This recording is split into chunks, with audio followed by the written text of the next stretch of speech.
అహ్మదాబాద్లో ఎలా అయితే ఎయిర్ ఇండియా విమానం మెడికల్ కాలేజీ హాస్టల్ను ఢీకొట్టిన పెను ప్రమాదం జరిగిందో అచ్చం అలానే బంగ్లాదేశ్లో ఓ ఫైటర్ జెట్ స్కూల్ మీద కుప్పకూలిపోవడంతో దారుణం జరిగింది.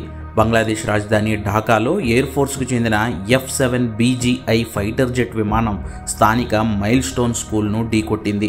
ఈ ఘోర ప్రమాదంలో పైలట్ సహా 16 మంది విద్యార్థులు, 2 టీచర్లు, మొత్తం 19 మంది సజీవ దహనమయ్యారు. 160 మందికి పైగా గాయాలయ్యాయి. మృతుల సంఖ్య మరింత పెరిగే అవకాశం ఉందని భావిస్తున్నారు.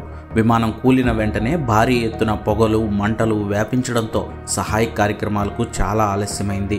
మృతుల సంఖ్య మరింత పెరగొచ్చని చెబుతున్నారు. స్కూల్ మీద కుప్పకూలిపోయిన ఫైటర్ జెట్ పైలట్ ట్రైనింగ్ సమయంలో ఈ ప్రమాదం జరిగినట్లు బంగ్లాదేశ్ ఎయిర్ ఫోర్స్ వెల్లడించింది.